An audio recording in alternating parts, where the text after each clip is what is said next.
My name's Sue Harper. I'm a writer of short stories.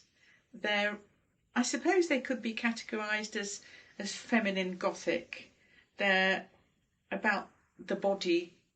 They're yes, they can be rather surprising and shocking, and occasionally grotesque. I've written a lot of books on British film history, but over the last 5, 6 years, I've been writing fiction, mainly short stories, and I've published one book called The Dark Nest, brought out by Aegeus Press the day of lockdown, actually the first day of lockdown, which sold out, oddly enough. And all my stories are on my website, and I've just completed um, a new book of short stories called the Sarah Chronicles, which all these stories, which I'm going to read today, are part of. And they're about a protagonist, Sarah, who comes to a kind of enlightenment and undergoes a sort of Zen journey. She's very accident prone and very emotionally unpredictable. And so she and the reader has a bumpy ride. I get my inspiration from the idea that it's totally imperative to be open to change and not to stay as you were, and to make creative use whether of what you receive, of what you've experienced, whether it's positive or not.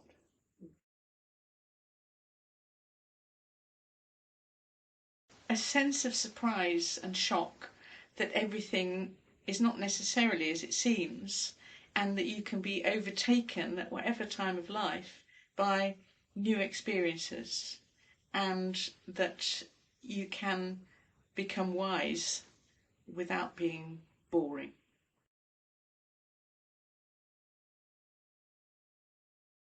I'm a very instinctive writer, I think.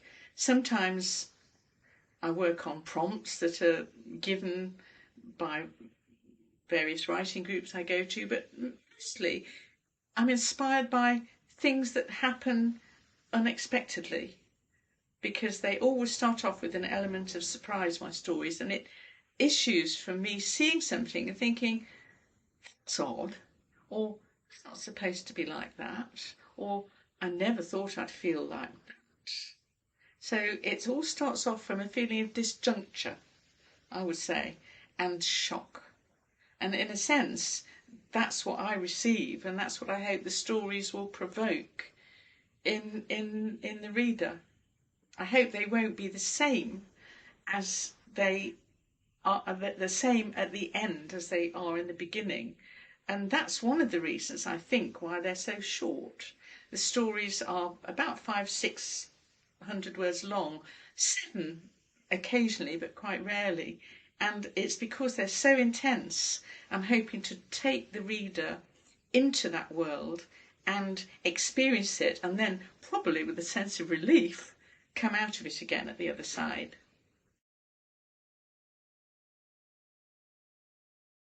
I think it's very important to recognise that creativity takes many forms and takes many ages with it. I mean, I feel a great deal more creative in quite an unpredictable way than I have done in my previous life. And I didn't expect it. I thought I'd probably be knitting or dead by this age. But in fact, that's not how it's turned out at all. And I think the trouble is that older writers and women, older women as well, habitually tend to be invisible in social life and cultural life.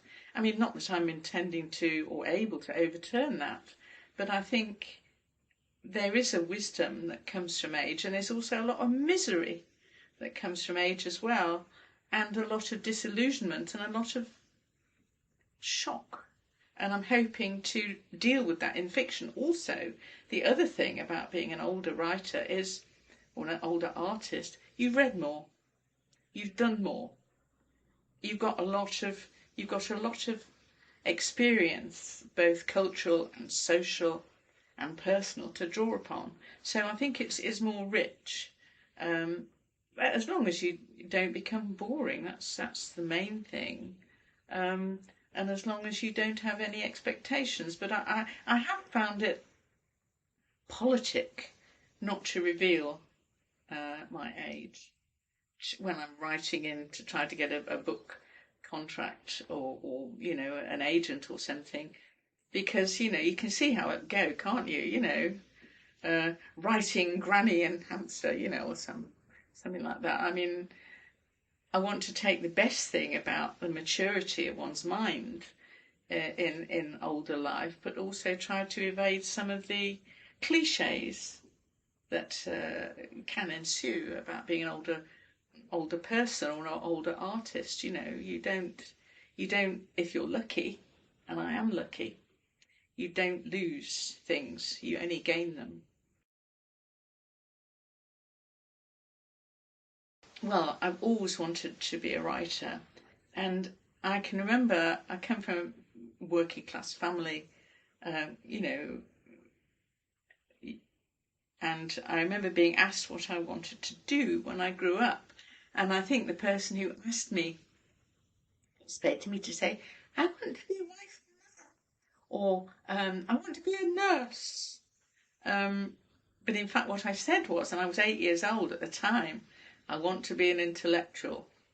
And this was shocking to people who, from a working class background to a certain extent. And when I was asked what I meant, I said, I want to read a lot of books and I want to write them. And yes, I think I've always wanted to write and had a interest in storytelling. In one of the stories, which I'm not going to read today, I talked about the time when my school teacher used to sit me on a stool in front of the class at the end of the day and get me to tell them a story. And they did that every Friday till the end. I felt like a squeezed lemon, but I did do that, and I always wanted to tell stories because it's how we live, it's how we make ourselves, not by saying how things are, but how things might be.